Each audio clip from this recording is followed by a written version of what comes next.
백브리핑 시간입니다. 뉴스 스토리텔러 박진규 기자와 함께 해보죠. 시작해볼까요? 네, 우리나라 후쿠시마 오염수 시찰단이 일본에 도착했다는 소식 앞서 리포트로 전해드렸었죠. 네. 그리고 이런 와중에 어제 이 G20 정상회의 만찬장에 후쿠시마의 이제 술이죠, 사케가 제공이 됐습니다. 네, G7 정상회담에 후쿠시마산 식재료로 만든 음식이 제공을 하겠다라고 얘기를 했었는데 역시나 등장을 했습니다. 그렇습니다.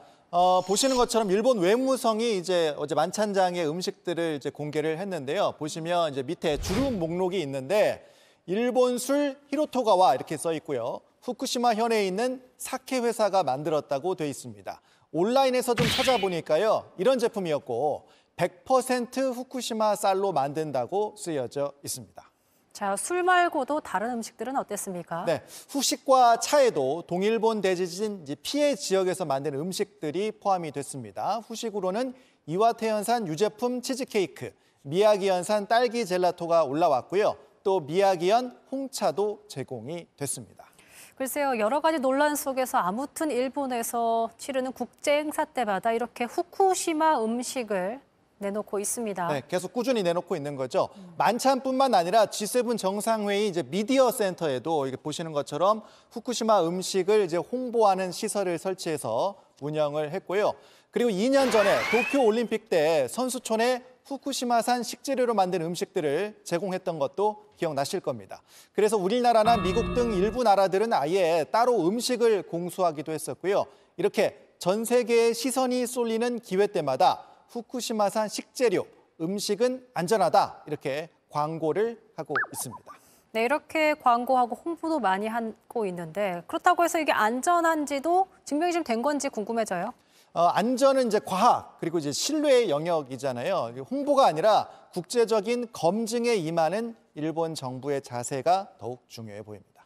자, 후쿠시마 오염수 시찰단의 이제 일정에 많은 국민들의 관심이 쏠리고 있는데 결과도 한번 저희가 앞으로 전해드리도록 하겠고요. 두 번째 키워드 전해해 주시죠. 네, 버스 타면 요금 환급. 경기도 김포시가 이런 대책을 준비하고 있다, 검토하고 있다, 이런 보도가 있어서 좀 가져와 봤습니다. 김포시 하면 이제 떠오르는 건 김포 골드라인, 요 얘기인 것 같아요. 맞습니다. 너무나도 혼잡해서 이제 실신하는 사람들까지 나오는 김포 골드라인인데 관련 대책인데 버스로 승객을 분산시키자는 겁니다. 근데 버스 타면 지원을 한다. 이거는 사실 버스를 시민들이 선호하지 않는다는 거잖아요. 이제 1분 1초가 중요한 이제 출퇴근 시간대 같은 경우에는 제 시간을 맞추기에는 역시 이제 지하철이 유리한 측면이 있잖아요. 자, 김포 골드라인 승객을 분산시키기 위해서 김포시는 올해 초에 70번 버스 노선을 새로 만들었고요. 또 지난달에는 출근 시간 배차 간격을 15분에서 5분으로 줄여서 운행 횟수를 늘렸습니다. 그리고 여기다가 지난 8일부터는 운행 횟수와 노선을 또 추가로 늘렸습니다. 하지만 기대한 만큼 승객이 이제 버스로 오지 않고 김포 골드라인도 여전히 혼잡하니까 버스 요금 지원을 검토하고 있는 걸로 보입니다. 어쨌든 지하철을 좀 많이 선호하고 있는 상황인데 버스 타면 지원을 한다. 금액은 어느 정도라고 나옵니까? 일단 보도에 따르면 이제 버스를 꾸준히 이용하는 시민의 경우에는 월 10,000원 정도 이렇게 나와 있는데 그런데 이 대책도 역시 예산이 문제겠죠. 김포시에 추가로 확인을 좀 해보니까 비용이 많이 들기 때문에 추진 여부는 확정되지는 않았다, 이렇게 설명을 했습니다. 저희가 사실 김포 골드라인 이제 혼잡 문제를 여러 번 다룬 바 있습니다. 네. 지난번에도 수륙 양용 버스였나요?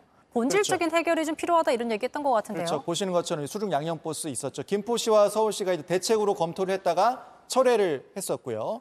계속 문제의 핵심에 다가가질 못하고 있습니다. 애초에 김포 골드라인 만들 때 수요 예측, 설계부터 잘못되면서 시민들의 고통이 길어지고 있습니다. 시민들의 고통은 길어지고 있는데 본질적인 문제는 여전히 해결되지 않는 그런 모습 안타깝습니다. 박진규 기자 백브리핑 여기까지 됐죠. 수고하셨습니다.